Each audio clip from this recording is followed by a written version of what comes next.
Valendo. Olá pessoal, tudo bem? Sejam bem-vindos a mais uma palestra no Conest. O tema a ser abordado aqui será controle de qualidade do concreto. Eu fico muito feliz, agradeço mesmo pelo convite aí, principalmente o professor Neander, a todos os organizadores deste grande evento, a galera aí do Conest, muito obrigado, viu? Bom, antes de começarmos, a falar sobre o tema, primeiro deixa eu fazer uma pequena apresentação. Meu nome é Gabriel, eu sou engenheiro civil, formado pela Uniredentor em 2008, também pela mesma instituição, formado em Engenharia de Segurança no Trabalho em 2009, depois mestre em Engenharia Civil pela Universidade Estadual do Norte Fluminense, a famosa UENF, E como engenheiro civil, eu trabalhei aí uma boa parte, 6 anos, 7 anos, trabalhei em obras públicas, em serviços prestados, em prefeituras aí do Noroeste Fluminense, e também prestando serviços a empresas que tocavam obras com recursos do governo federal, governo estadual, enfim. Na parte acadêmica, comecei a parte acadêmica em 2010, dando aula em cursos técnicos, e em 2011 comecei a carreira de professor universitário. Comecei dando aula na Redentor, e estou na Redentor até então. Já lecionei diversas disciplinas para os cursos, nos cursos de engenharia civil, nos cursos de engenharia elétrica, produção, engenharia mecânica da Redentor, tanto na modalidade presencial quanto também na modalidade EAD. Nessa mesma instituição fui também coordenador de um curso técnico, do curso técnico de edificações. Sou membro do Núcleo Docente Estruturante, o NDE, do curso de Engenharia Civil, e atualmente sou professor, sou um dos professores responsáveis pelas cadeiras práticas da disciplina de Engenharia Civil. Então, trabalho nos laboratórios de construção civil e no laboratório de ensaios tecnológicos. Eu sou inspetor do CREA, RJ, na Inspetoria de Itaperuna, que pertence ao Noroeste Fluminense, e também sou diretor da Associação de Profissionais da Engenharia na região Noroeste Fluminense, nossa querida PENF. Então, pessoal, vamos ao que interessa agora, Vamos falar sobre o nosso querido concreto. Vamos lá? Então, pessoal, quando a gente fala em concreto, o concreto ele é um material de construção muito importante, ou melhor, o material de construção secular mais usado no mundo. Ele é formado por agregados, pelo principal aglomerante, que é o cimento, água e adições e certos aditivos que podem ainda serem utilizados para fazer esse nobre material de construção. E se vocês pegarem os dados na literatura, vocês vão ver que o concreto, ele é o material estrutural mais usado tanto no Brasil quanto no mundo inteiro, na verdade. E se vocês pesquisarem por dados, vocês vão ver que tem estimativas de produção do concreto. Aí, produção mundial está aí na casa dos bilhões, Então, ou seja, é um material de fato muito utilizado. Tem certas pesquisas que mostram que o concreto ele tem um consumo aí, chega na casa de 4 bilhões. Então, são dados são dados expressivos, E no Brasil também, o Brasil ele está entre os 20 maiores produtores de concreto e, de fato, né? É um material muito consumido, mas quais os motivos para que esse concreto seja tão utilizado assim, principalmente como elemento estrutural nas nossas obras? Bom, vocês já estudaram isso, né? Vocês viram que são diversas vantagens que o concreto tem. Quando se fala em vantagens, tanto as suas propriedades, né? O concreto é um material que tem boa durabilidade, né? Alta resistência à compressão, mas também nós podemos analisar a gente pode analisar essa vantagem olhando também para os seus materiais constituintes.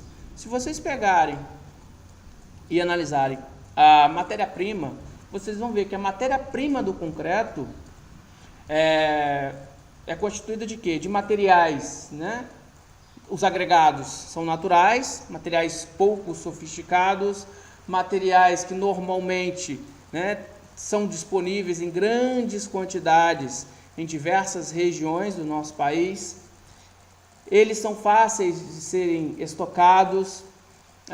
Quanto ao material artificial, ou seja, o aglomerante, o cimento, ele possui uma fabricação dominada, né, no nosso país, em diversos países. Então, os materiais constituintes são fáceis de obtê-los, né? Agora, além disso, a produção do concreto é simples e barato. É só você fazer essa mistura desses elementos, desses materiais. E não só a produção é simples e barata, como também a mão de obra. O concreto ele pode ser feito sem que tenha uma mão de obra qualificada, como outros materiais de construção. É um material relativamente estável, né, durável. O concreto ele pode servir de base para diversos revestimentos e além das suas propriedades, né, principalmente aí em que se destaca que é resistência à compressão, durabilidade. Bom, mas agora nós temos o nosso primeiro questionamento da palestra. Se o concreto ele tem tantas vantagens e se do ponto de vista técnico ele é tão viável, por que hoje, infelizmente, nós estamos cada vez mais vendo esses tipos de cenas? Olha só, tantos acidentes ocorrendo, tantas manifestações patológicas em diversos tipos de obras no nosso Brasil inteiro. Por quê? Bom, na verdade, tem diversos motivos, né, para isso. Pode ser negligência da parte de projeto, ou seja, erros no dimensionamento do projeto estrutural, ou problemas associados à execução. Quantas obras aí nós temos no Brasil que não tem sequer um engenheiro responsável, um arquiteto responsável, e às vezes quando tem, nós temos os famosos canetinhas que nem vão às obras, né? Ou até mesmo profissionais que acabam negligenciando determinadas etapas da obra em função, né, da obtenção de maior lucro, digamos assim. Existem então diversos motivos, além do ponto de vista da qualidade do concreto. Ou seja, o concreto não foi produzido de forma adequada, seja por erro na sua elaboração, no caso, na elaboração do traço, seja por erros envolvendo até mesmo o controle de qualidade, erros associados lá na hora de fazer os ensaios mecânicos. Então, existem aí diversos motivos, né? Bom, gente, vamos então para o nosso segundo questionamento. O que é necessário para ter um concreto de qualidade? Bom, concreto de qualidade é aquele, né, que vai cumprir todas as exigências normativas. Resumindo, é o concreto que ele vai passar por todas essas operações e ele vai obedecer todas as exigências normativas para cada uma dessas operações. Então, o concreto de boa qualidade é aquele que vai ser bem dosado, é aquele que vai ser bem misturado, em que, quando ele chegar na obra, ele vai ser recebido e vai ser separado uma parte para fazer o controle de qualidade. É o concreto que vai ter o lançamento de forma correta, de acordo com as normas específicas, que vai ser transportado e adensado também de forma correta. É aquele que vai passar pela cura, enfim, e no final e ao final é aquele que também vai ser controlado por meio de ensaios para fazer a análise, né, fazer esse controle tecnológico que é tão importante. Vamos começar pela dosagem. Quando se fala em dosagem, pessoal, o que é a dosagem? É o proporcionamento, né? É o proporcionamento adequado dos materiais, né? E o proporcionamento mais econômico, digamos assim. Então, é a quantidade de materiais que vão ser misturados, ou seja, o quanto de cimento, para quanto de areia, para tanto de brita, para tanto de água, né? Então, para achar todos esses quantitativos, para se determinar o traço e a relação água-cimento, né, tem que ser feito um estudo de dosagem bem feito. E quando se fala em dosagem, são dois tipos. Nós podemos verificar dois tipos de dosagem. A dosagem técnica, que é aquela baseada em um estudo de caracterização, levantamento de informações dos materiais constituintes, ou seja, serão feitos aqueles ensaios físicos para se determinar a massa específica, massa unitária, finura, mais o que? Diâmetro máximo do agregado. O cimento tem que ser verificado qual o tipo de cimento, a sua classe de resistência, a massa específica do cimento.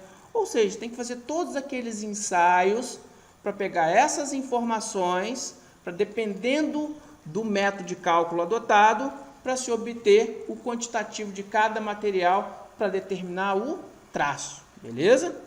Agora, o que é a dosagem empírica? A dosagem empírica é aquela baseada como se fosse uma receitinha de bolo, ou seja, é aquela que já vem pronta. Com a resistência de tal, você pode utilizar um traço de 1 para tanto, e com a determinada relação água-cimento, ou seja, não é utilizado, não é feito a caracterização dos materiais constituintes. Trabalha com essas informações são baseadas em literatura, em valores de literatura.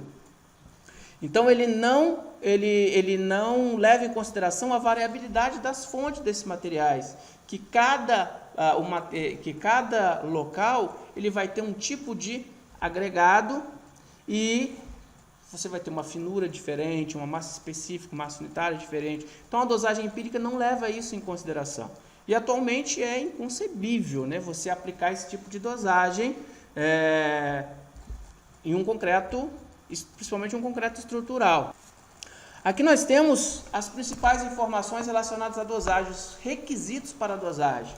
Então, tem que ser verificado a trabalhabilidade, que tipo de concreto você quer produzir. E quando se fala em um concreto, né, com uma boa trabalhabilidade está associada a duas propriedades muito importantes, que é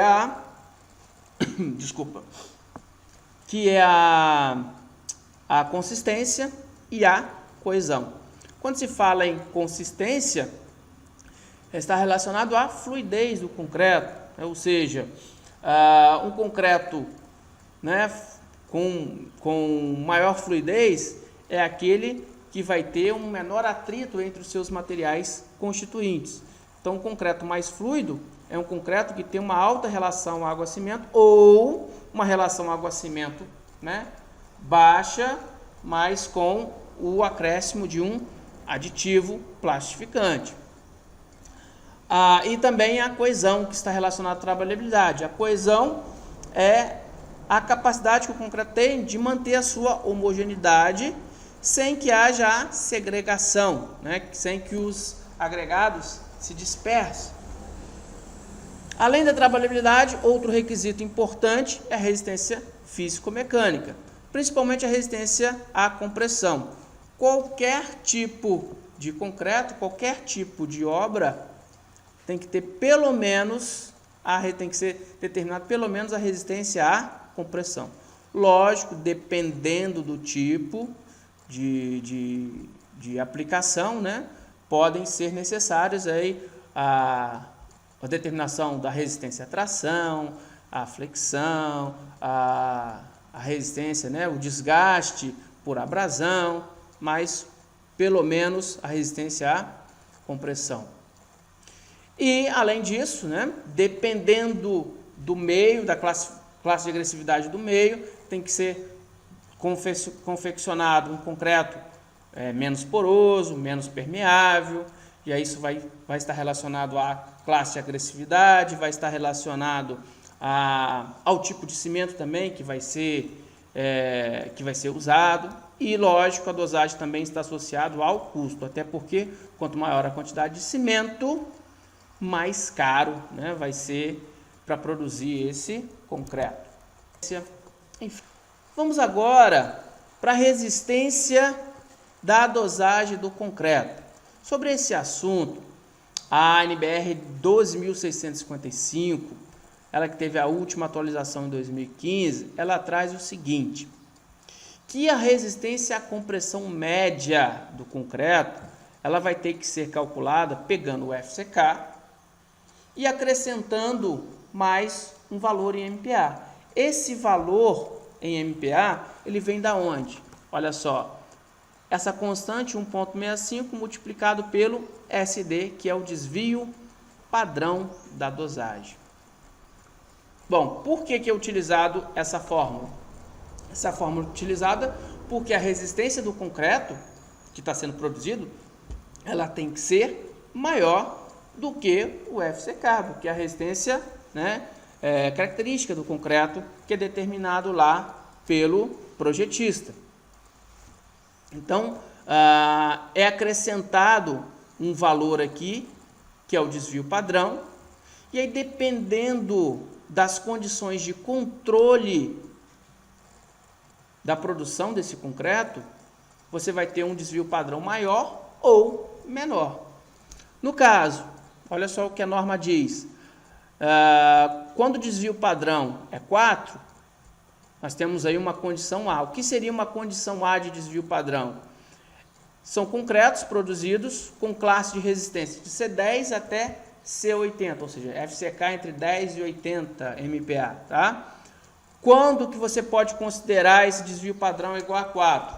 Quando você tem um controle, quando a empresa faz um controle melhor da mistura desses componentes. Então, olha só, você pode ver que tanto o cimento quanto o agregado é medido em massa, são pesados. A água ela é medida em massa ou em um volume, né, com o dispositivo, ou em volume com o dispositivo dosador.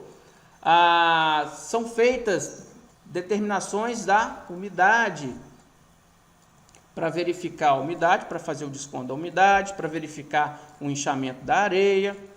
Então, quando você tem esse controle, o desvio padrão acaba sendo 4 MPa. Já na condição B, é um controle um pouco menor. O cimento ele é medido em massa, mas os agregados em volume, a água é em volume, com dispositivo dosador, só que a correção da umidade não é tão frequente, né? E o volume do agregado miúdo ele é corrigido pelo inchamento. Beleza? Bom, quando tem essa condição B aí, o desvio padrão pode ser utilizado, o desvio padrão de 5,5 MPa. Enquanto na condição C é uma condição, né, menos controlável, e aí, nesse caso é recomendado para concreto com classe C10 a C15. Cimento é determinado em massa água em volume, a umidade ela é estimada e não calculada. E aí, quando você tem esse tipo de controle, aí a proposta do desvio padrão acaba sendo de 7 MPa. Então, de acordo com o controle, você estabelece um valor de desvio padrão para você calcular a resistência de compressão do concreto, e a partir dessa resistência à compressão, determinar a relação água-cimento, verificar os quantitativos, né, por meio de uma metodologia de cálculo, pode ser da BCP, pode ser outro tipo de metodologia, né, para determinar cálculo de traço, e aí para verificar os quantitativos corretos. Após a dosagem, pessoal, vem o preparo do concreto. Quando fala em preparo, é o que? É toda a mistura dos materiais constituintes para fabricar o concreto. E aí essa mistura pode ser feita no canteiro de obra, ou seja, esse concreto pode ser virado na obra por meio de uma betoneira estacionária, ou ele pode ser confeccionado em uma usina e depois transportado até a obra por meio de um caminhão betoneira. E no preparo, o que eu tenho que destacar é o tempo ótimo de mistura. É importante conhecer esse tempo mínimo de mistura dos materiais constituintes. Por quê? Esse tempo mínimo ele é muito importante para a homogeneização do concreto. Porque se o concreto ele não ficar homogêneo, na hora de fazer o controle de qualidade, na hora de verificar a resistência à compressão, você vai ter ali os resultados das amostras, você vai ter um resultado com uma variação muito grande. Então, você pode ter corpos de prova aí com 30 MPa, corpos de prova com 30 MPa, outros com 20 MPa. Então, um concreto, para ser homogêneo, o tempo de mistura é essencial. E o tempo de mistura, esse tempo ótimo de mistura, vai depender de alguns fatores. Quais são esses fatores? Tipo e o tamanho da betoneira, lógico, da velocidade de rotação dessa betoneira e até mesmo da quantidade e qualidade, né, da mistura dos materiais constituintes. Os tipos, né, de agregados ali utilizados e a combinação perfeita desses materiais na hora, né, de ser aplicado aí na betoneira. Bom, e para ilustrar essa informação, eu queria mostrar aqui esse gráfico. São dados obtidos em experiência, se não me engano, deixa eu lembrar aqui, Shellon e Heinitz, que mostra a variabilidade, né, representado aí por esse gráfico, a variabilidade nos valores de resistência à compressão em função do tempo de mistura. Perceba o seguinte, quanto maior o tempo de mistura dos materiais constituintes, você vai tendo uma variabilidade menor. E aí, o que significa essa variabilidade menor ao longo do tempo? Significa que esse concreto ele vai ficando mais homogêneo.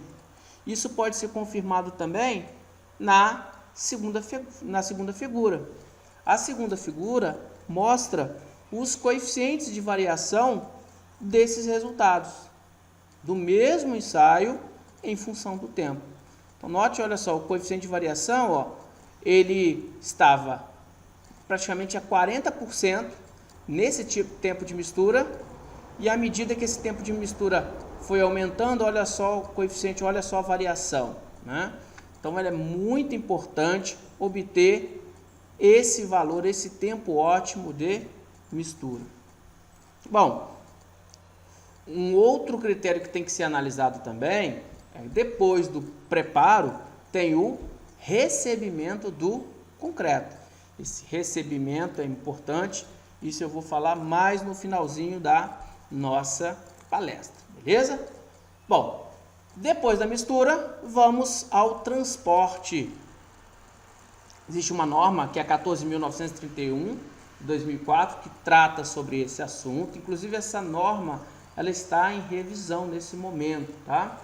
E o concreto ele deve ser transportado né, do local do amassamento até na aplicação e até o acabamento final, esse transporte e até o final da concretagem tem que ser feito em um tempo também, dentro de um tempo compatível com as exigências normativas. Tá? E a norma 14.931 estabelece uma média em torno de 2 horas e meia, tá? Que é o tempo total da mistura dos materiais constituintes até a concretagem. Então esse transporte tem que ser feito, né, no menor tempo possível. Bom, pessoal, ainda sobre o transporte, às vezes não é possível, né, fazer uma aplicação direta, mesmo que esse concreto venha de uma usina, venha por meio de um caminhão betoneira, às vezes não é possível fazer a aplicação direta na forma. Então, a NBR estabelece também os tipos de transporte e os principais cuidados, né, que todo o executor tem que ficar ligado para que esse concreto não segregue. Principalmente deve-se evitar o arrasto desse concreto. Então existem 3 tipos, né, de transporte dentro de um canteiro de obra. No caso, o transporte horizontal, que pode ser feito, né, por determinados equipamentos mecânicos, como, por exemplo, esses tratores, né, esses mini tratores, esses carrinhos mecanizados, né, motorizados, como também pode ser utilizado o próprio carrinho de mão, né, ou nesse caso aqui, esse mais reforçado, que é a jirica, e dependendo do porte, dependendo do tamanho do canteiro de obra, até mesmo um outro caminhão, né, um outro caminhão betoneira ou um caminhão de caçamba com um agitador. Esse é o transporte horizontal. Normalmente é adotado um equipamento, né, com a base de rodas, até mesmo para evitar o atrito, para diminuir o atrito, para que esse concreto, né, segregue menos.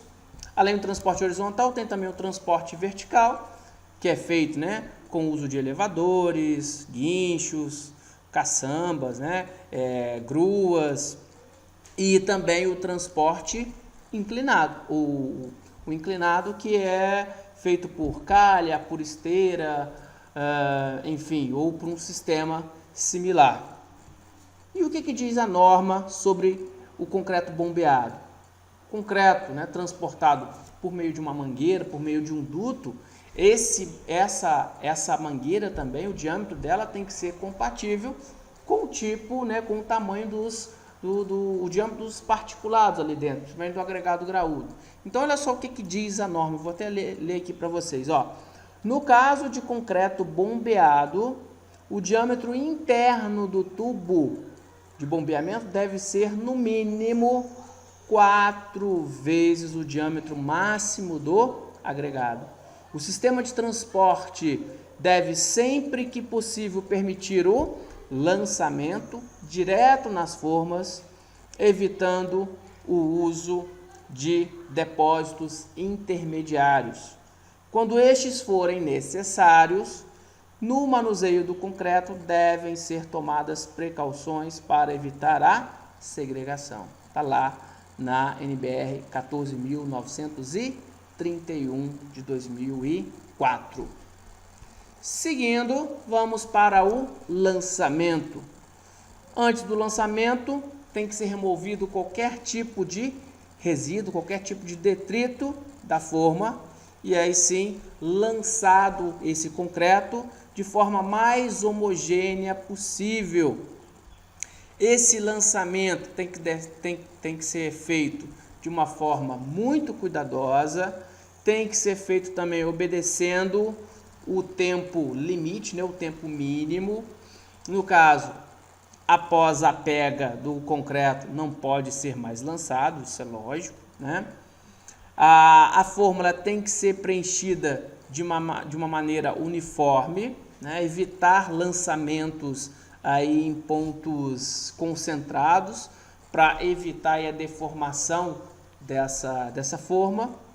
deve ser evitado o arrasto no lançamento, e para evitar o arrasto, tá?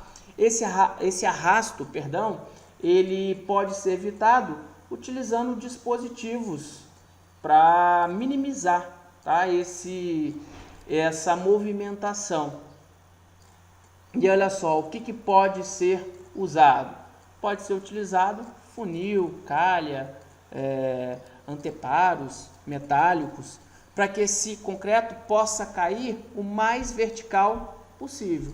Aqui a gente está vendo uma figurinha mostrando, né, a forma correta de lançar esse concreto. Então esse concreto vem aqui, né, ele está sendo despejado aqui numa forma. Então, para evitar a segregação e o arrasto, o que pode ser feito? Pode ser utilizado um funil desse aqui, para que esse concreto possa cair e cair dessa forma para minimizar os fenômenos de segregação.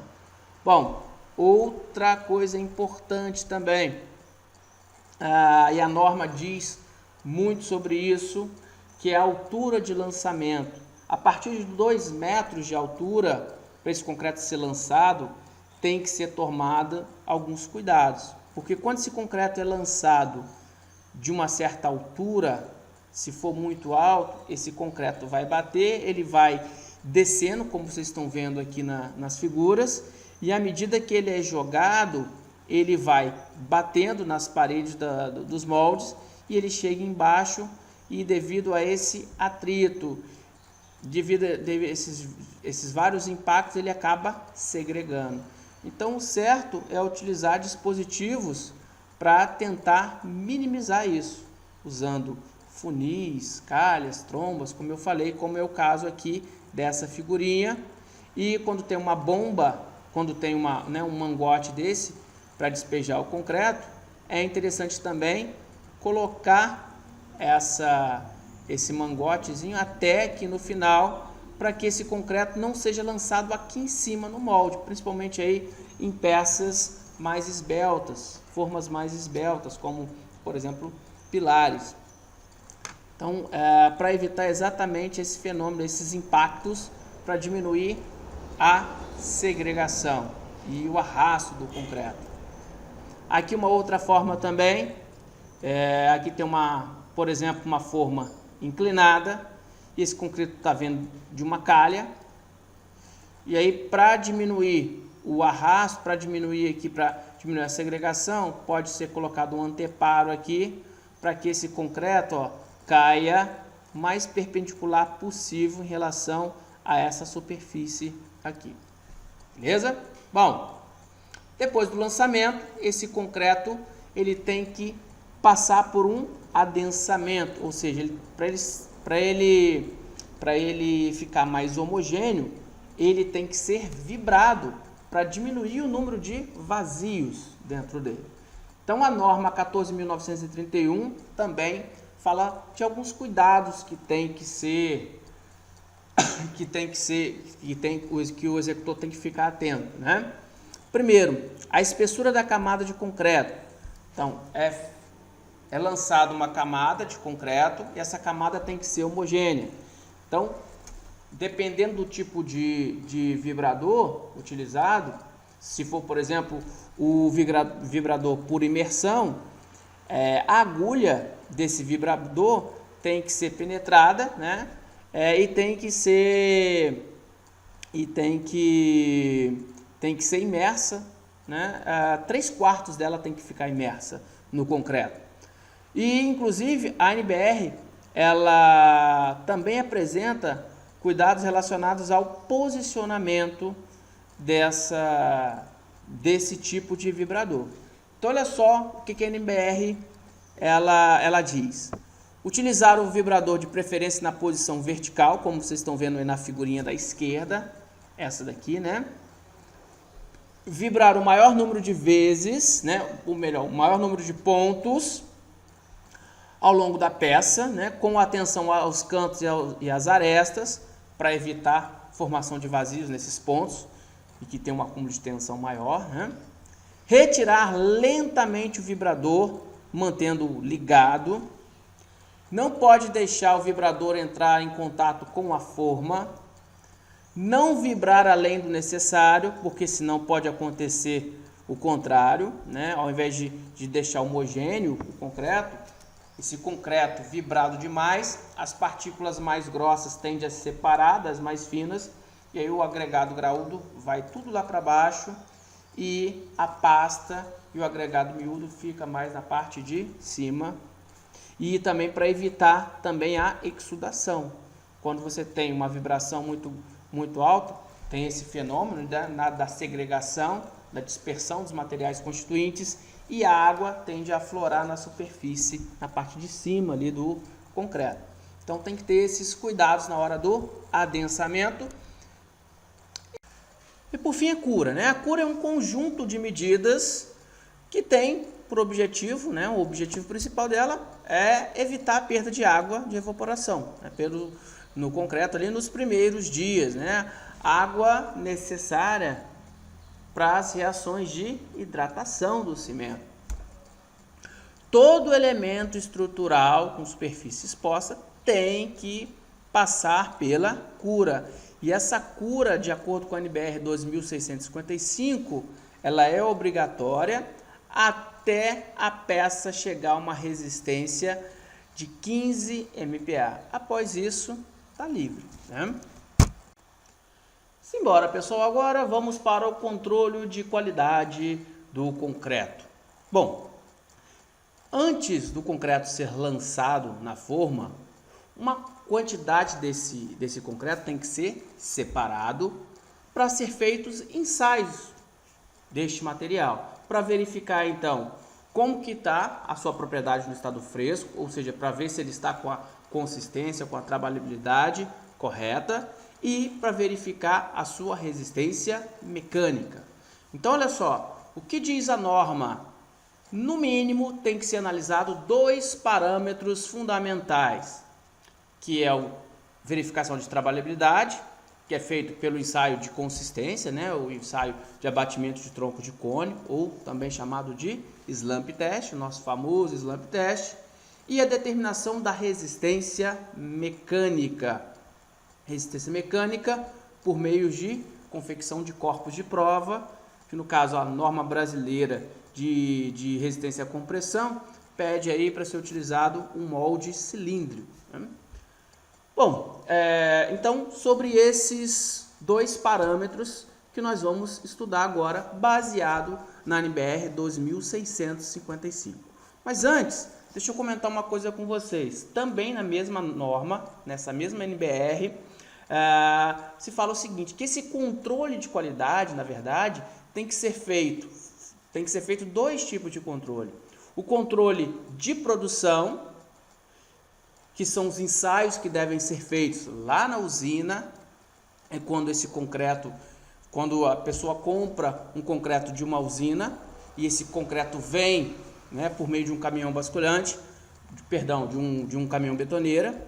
Esse concreto, então, primeiro, para ele ser comercializado, ele tem que passar por todo aquele estudo de dosagem, depois que determinou o traço, depois que tem o traço já determinado, tem que ser feito esses mesmos ensaios de consistência e resistência mecânica lá na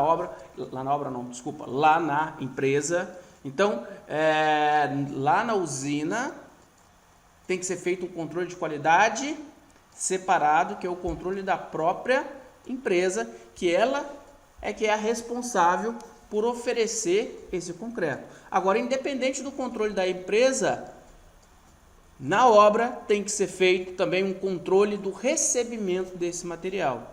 Então, é na obra, antes de fazer o lançamento, que devem ser retirado testemunho, deve ser retirado amostras, ou seja, uma certa quantidade de material, uma certa quantidade de concreto, para se fazer um ensaio de consistência e para fazer os corpinhos de prova para determinar a resistência mecânica, resistência à compressão desse concreto. Bom, seguindo aqui, vamos ao ensaio de consistência. O ensaio de consistência pelo abatimento de tronco de cone, que é o ensaio mais usado aí em concretos plásticos, né, com consistência plástica. Existe uma norma específica que fala todo o procedimento de ensaio desse ensaio de consistência, desse slump, que é a NBR NM67. Então, esse ensaio de consistência ele é bem simples, precisa de uma chapa metálica, um molde tronco cônico, e aí o concreto, ele simplesmente, né, o concreto separado, ele vai sendo lançado nesse molde em 3 camadas, cada camada sendo compactada com 25 golpes de haste metálica, né, com essa hastezinha metálica aí. Então, cada camada 25 golpes, são 3 camadas, e depois faz a retirada desse molde metálico, desse molde tronco cônico, para fazer a leitura do abatimento, para verificar a consistência. Quanto maior o abatimento, mais fluido é esse concreto. Então esse é um ensaio clássico, né? E quando que tem que ser feito esse ensaio? A realização desse ensaio vai depender aonde que esse concreto foi produzido. Ele foi produzido no canteiro de obra? Se ele foi produzido no canteiro de obra, quando que tem que ser feito esse ensaio? Quando que tem que ser feito o slump? Sempre que tiver alteração da umidade, na umidade do agregado, na primeira amassada do dia também, começou a obra, primeira concretagem, começou, faz o slump test. Depois, está tendo uma concretagem, houve uma paralisação, uma interrupção aí de pelo menos 2 horas. Depois dessa interrupção, tem que ser feito slump test novamente. Sempre que tiver troca de operadores lá na betoneira, e também cada vez que forem moldados corpos de prova para fazer, né, para determinar a resistência à compressão. Agora, e o concreto que vem usinado? O concreto que vem usinado, a cada betonada, ou seja, a cada caminhão betoneira que chega, o certo é tirar o slump desse concreto que chega, beleza? Então, de resistência, de ensaio de consistência, beleza. E o ensaio de resistência à compressão? Bom, para realizar esse ensaio, essa estrutura ela é dividida em lotes, conforme a 12.655, né, a NBR 12.655 pede. E, por meio desses lotes, vão ser coletados corpos de prova a partir dessas unidades de mistura, seja lá na betoneira ou seja quando vem o caminhão, né, da usina. O que é um lote? Lote, às vezes, esse termo se confunde um pouco na NBR 2651, mas a definição correta, que inclusive a própria NBR traz, é essa daqui, ó. É um volume definido de concreto, elaborado e aplicado sob condições consideradas uniformes. O que são condições consideradas uniformes? Concreto de mesma classe ou de mesma família, com os mesmos procedimentos, ou concretado com os mesmos equipamentos.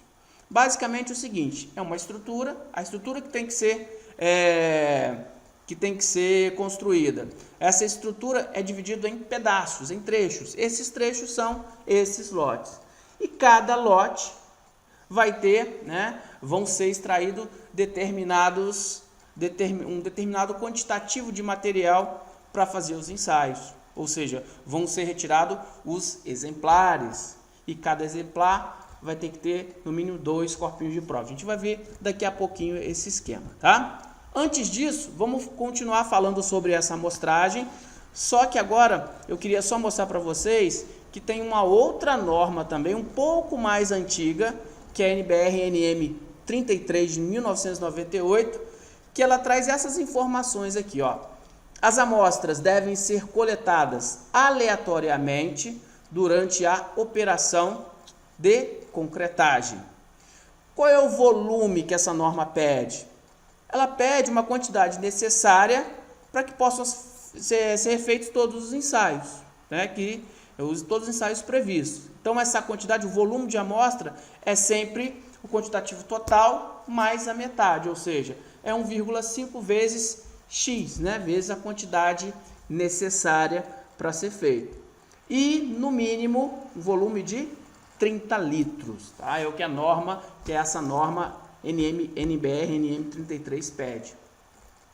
No caso, para betoneira estacionária, essa mesma norma, ela fala que não é permitido tirar amostras tanto no iniciozinho quanto no final da descarga da betoneira.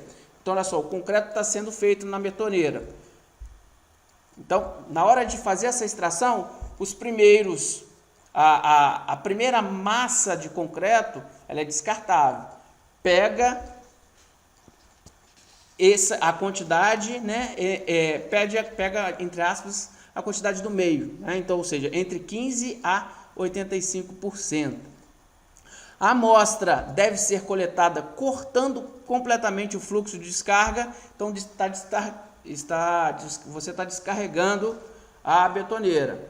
Então, descarregou ali o volume inicial, fechou, pega um outro recipiente, um carrinho de mão, por exemplo, e joga a quantidade de concreto necessária nesse carrinho de mão para fazer os ensaios. Depois, volta, né, a fazer a descarga normalmente. Bom, voltando agora para a NBR 2655, que ela traz mais informações sobre toda essa parte relacionada ao concreto e essa parte de controle de qualidade. A norma ela traz também dois tipos de controle de resistência. Ela traz um controle estatístico por amostragem parcial e traz também um controle estatístico por amostragem total. Vamos entender agora como funciona esse controle estatístico. Esse controle estatístico é o seguinte: de que forma eu vou coletar esse concreto?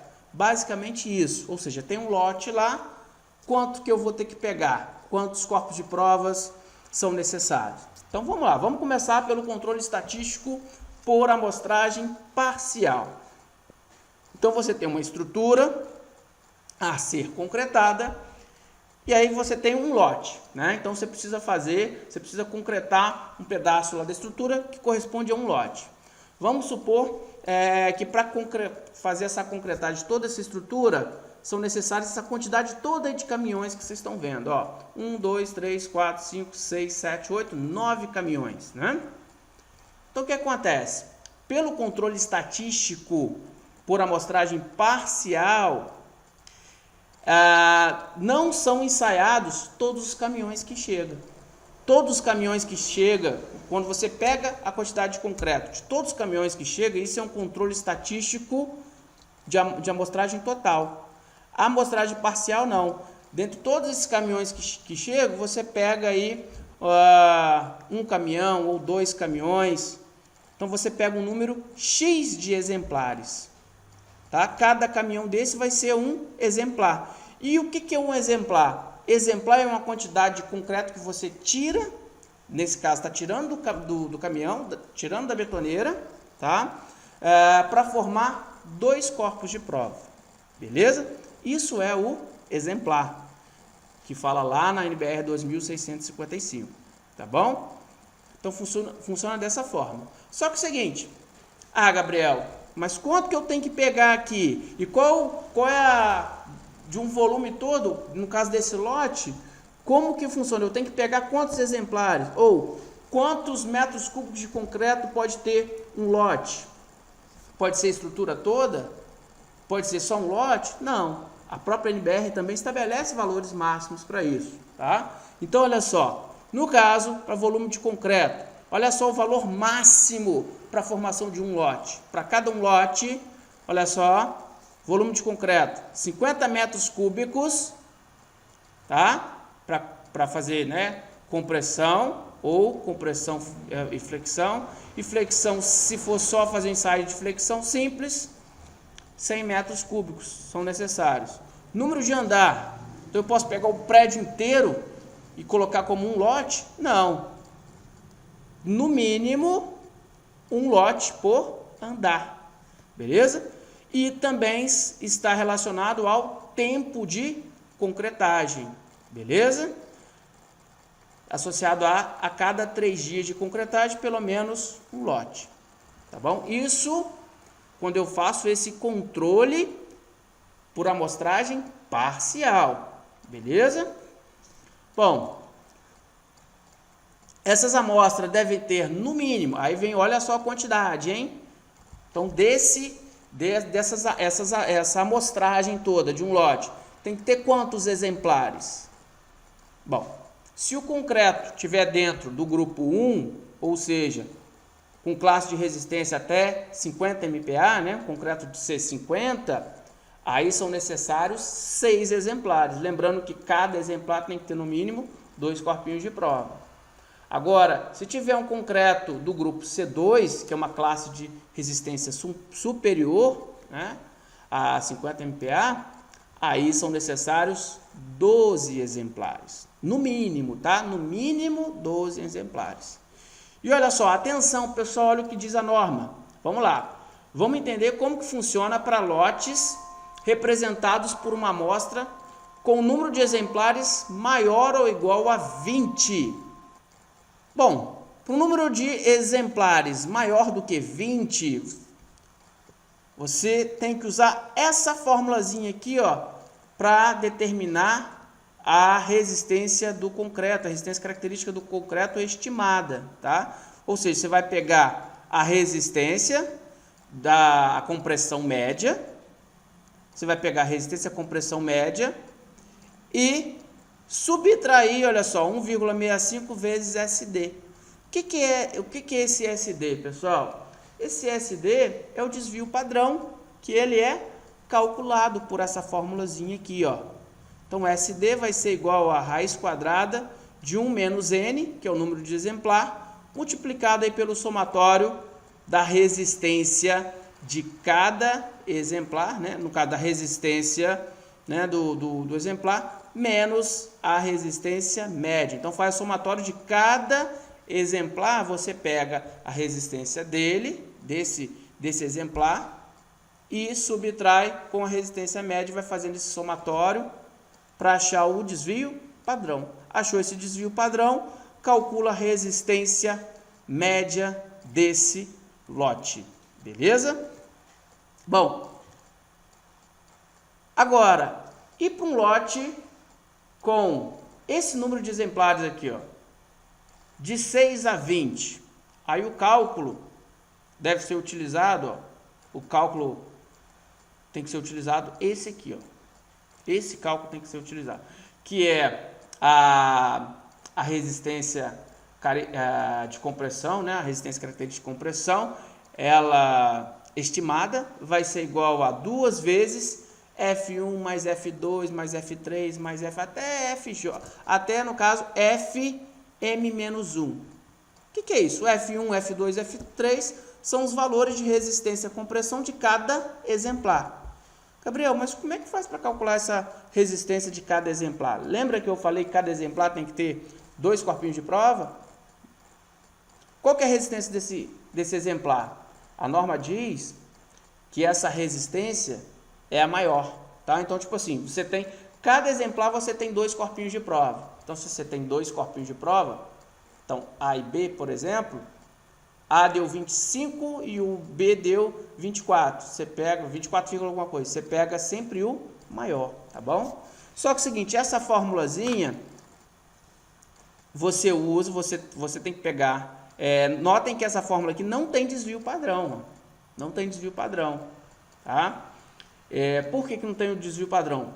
Porque, na verdade, essa resistência característica estimada, né, de resistência à compressão, ela é baseada num valor inferior. Ela pega os menores valores de resistência, os exemplares com menor valor de resistência.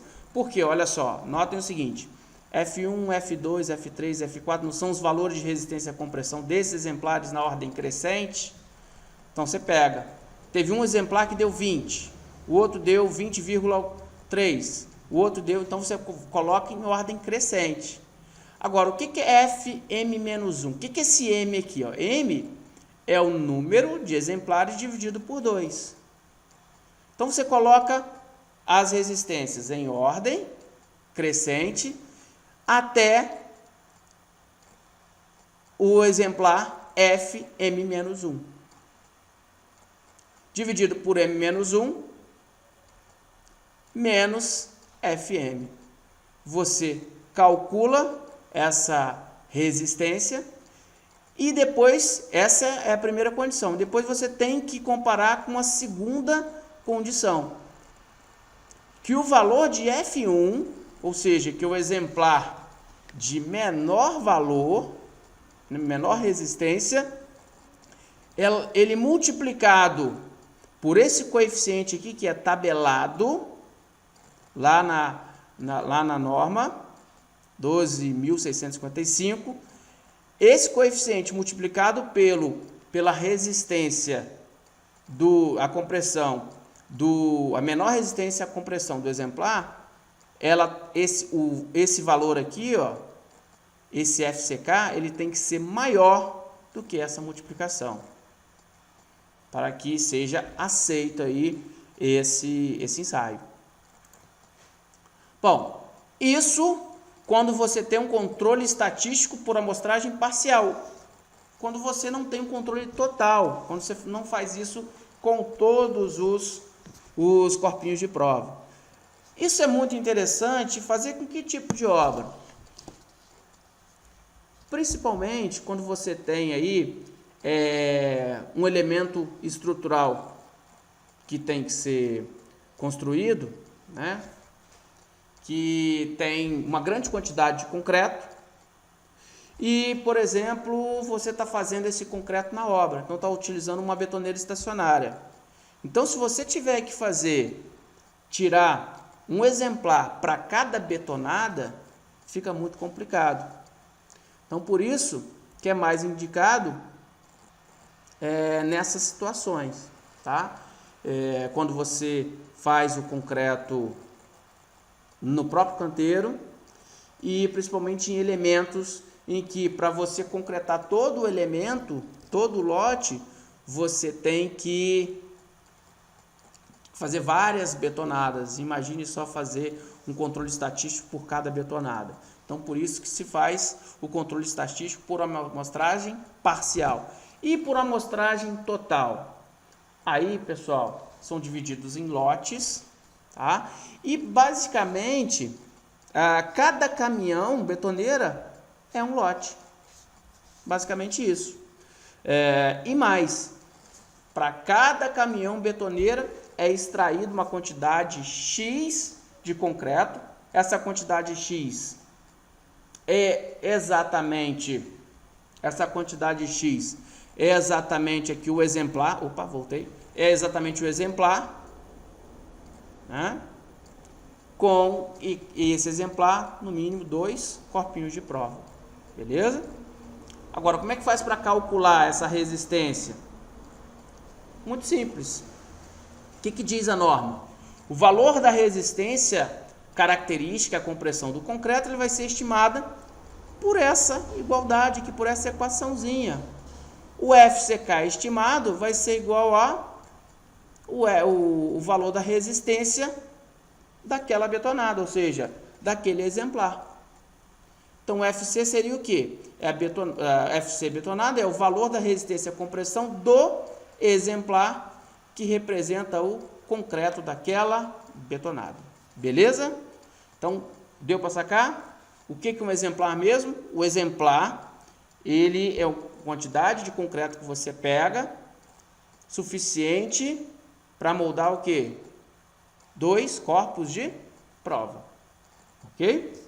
Um lote, ou melhor, uma estrutura, ela é dividida em lotes, e cada lote vão ter os seus exemplares. Quando você faz o controle estatístico por amostragem total, cada caminhão betoneira desse acaba sendo um lote, certo?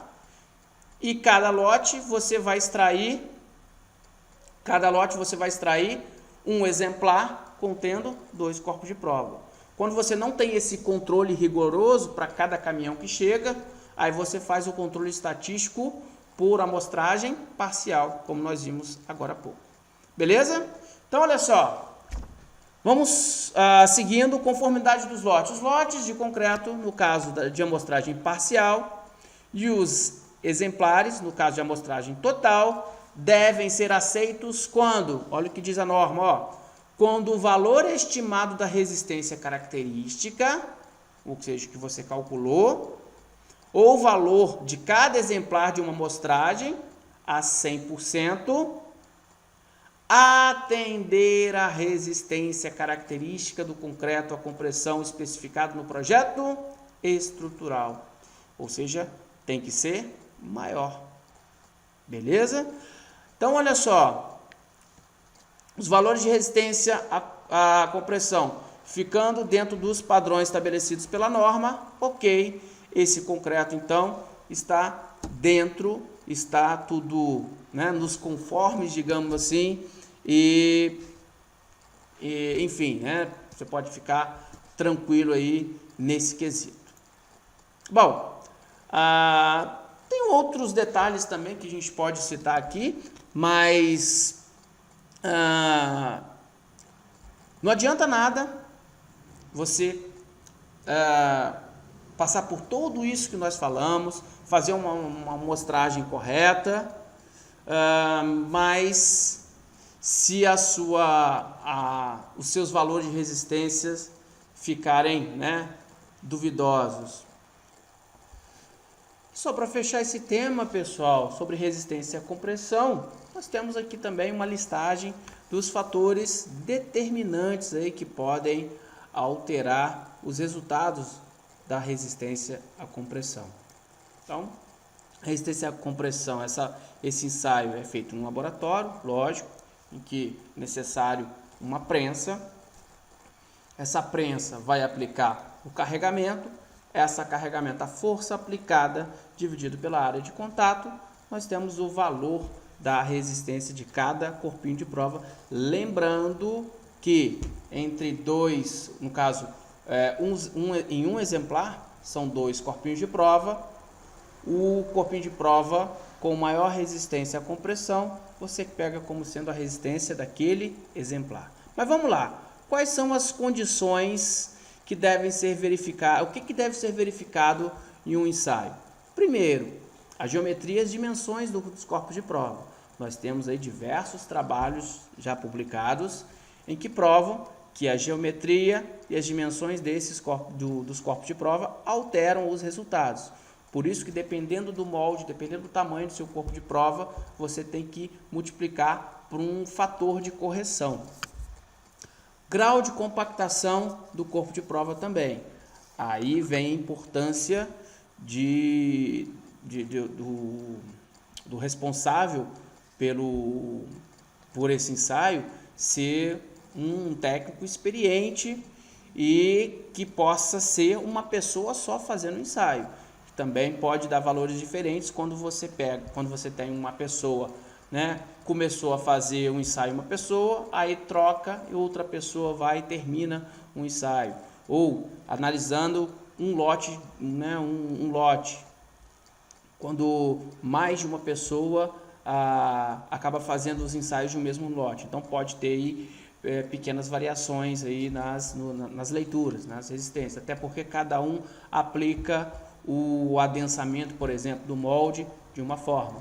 Lembrando que também a norma estabelece, tem uma norma de resistência à compressão, de procedimento de ensaio, que estabelece também até mesmo o procedimento correto para fazer o ensaio, que aí dependendo, por exemplo, na moldagem também é muito importante isso, dependendo se for uma moldagem, né, em camadas, se for compactação mecânica ou se for compactação manual, enfim, dependendo do tamanho do corpo de prova, tem o número X de camadas e o número X de golpes, também tudo isso especificado por norma. Dependendo também da temperatura, das condições climáticas, teor de umidade do laboratório. Outro fator que influencia e muito os resultados, velocidade de aplicação de carga. Se você aplica uma velocidade de carregamento maior do que o padronizado, você vai estar mascarando o resultado. o resultado da sua peça pode dar até um valor um pouco maior. Mas quando você, lembrando, quando você acelera muito o ensaio, você aumenta muito a velocidade de aplicação de carga, você acaba mascarando e você acaba tendo leituras maiores do que a realidade, tá? E a questão das distribuições de tensões, essa distribuição é muito importante, a planicidade da superfície do corpo de prova, por isso é importante a importância do capeamento, seja ele com enxofre ou por meio de uma retífica ou alguma outra técnica, onde tem alguns laboratórios que usam um anel metálico com um polímero embaixo para fazer o assentamento desse corpinho de prova. Enfim, o importante é que as faces desse corpo de prova estejam o mais plana possível, para que o carregamento aplicado ali, seja uma carga distribuída ali uniforme ao longo da superfície, para que não haja concentrações de tensões em pontos isolados, o que causa outro tipo de ruptura ou que mascara também o resultado. E não podemos esquecer, né, da questão do controle estatístico. Dependendo dos valores de resistência de cada exemplar, você vai pegar aí de acordo com o controle estatístico, se é total ou parcial, e vai fazer aquelas continhas que eu mostrei agora há pouco para fazer a validação desse ensaio. Enfim, pessoal, agora sim nós estamos chegando ao final da nossa palestra, né? Lembrando que o controle de qualidade, ele tem que ser feito? Sim, tem que ser feito na própria dosagem, no recebimento desse concreto, mas também não adianta nada implantar esse controle de qualidade inicialmente, se você não tiver cuidado ali com as outras etapas da concretagem, que é o transporte, que é o lançamento, que é o adensamento e a cura, que eu falei com vocês, beleza? Então, só para fechar, lógico, não pode esquecer também da manutenção prevista, né? Bom, o concreto, resumindo aqui, o concreto de qualidade, né? Se uma dessas etapas for mal executada, não tem como você compensar na outra, né? Você vai ter aí sérios problemas para resolver, ou seja, não há como fazer uma compensação de uma etapa se a outra não foi executada de forma satisfatória. Senhores, vamos ter cuidado. O concreto não é mais o nosso melhor amigo, como se falava tanto antigamente. Hoje em dia, com as peças mais esbeltas, com o dimensionamento no limite, olha só o que acontece. Quantos desastres nós estamos vendo nos noticiários. Quantas manifestações patológicas aparecendo. Então, senhores, vamos ficar de olho, vamos implantar o controle de qualidade nas nossas obras, até porque que essas imagens fiquem bem longe das nossas obras, se Deus quiser.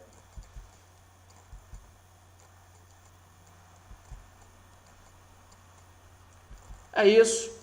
Agradeço aí a atenção, mais uma vez obrigado ao Conest e a gente se vê por aí, pessoal. Forte abraço, valeu e até a próxima.